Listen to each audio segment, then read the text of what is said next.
US sanctions are designed to make it nearly impossible for anyone to pay Iran for its oil.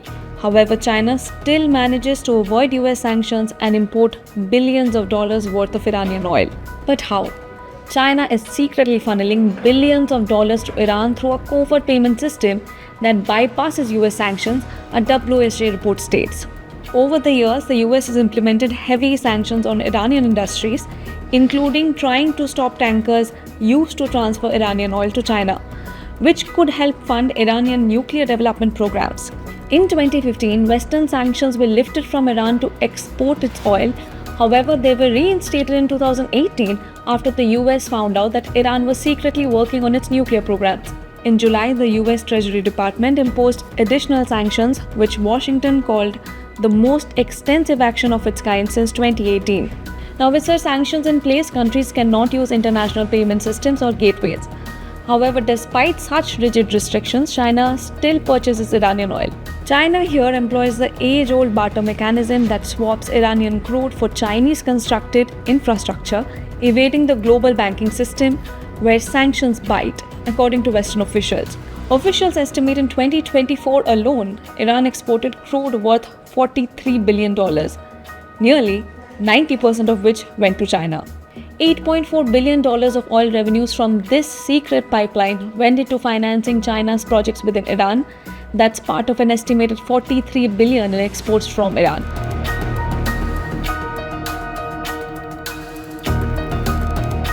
The system involves two Chinese bodies, Sinosure, a state-owned export credit insurer, and Chuxin, a lesser-known Chinese financial entity which is not listed among known Chinese financial institutions.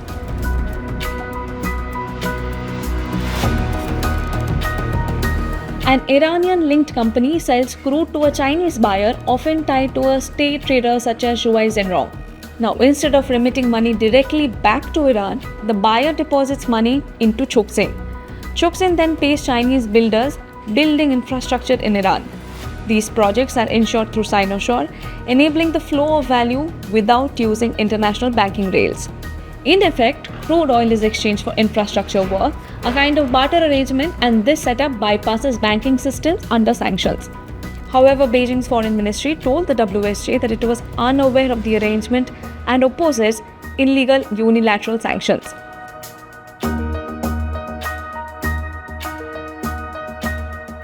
By using indirect shipping techniques, oil is moved via ship-to-ship transfers, mixed with other cargo, and rebranded so that on paper it doesn't appear to originate from Iran.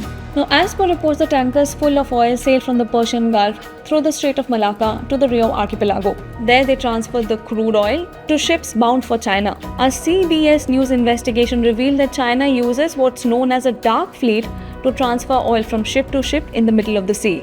Now, dark fleet is also called ghost ships or shadow fleet. Now, for Iran, the deal provides both finance and infrastructure at a time when global sanctions limit access to foreign banks. Chinese firms have built or improved key projects from airports to refineries under this deal. For Beijing, the deal commits the country to a strategic partnership in the Middle East and gains access to a key source of energy at cut rate prices. And this can also be viewed as a defiance of what it considers illegal unilateral sanctions by Washington. Washington has so far targeted small Chinese companies and individuals linked to Iran, but avoided sanctioning major state entities like Sinosure to prevent escalating tensions with Beijing.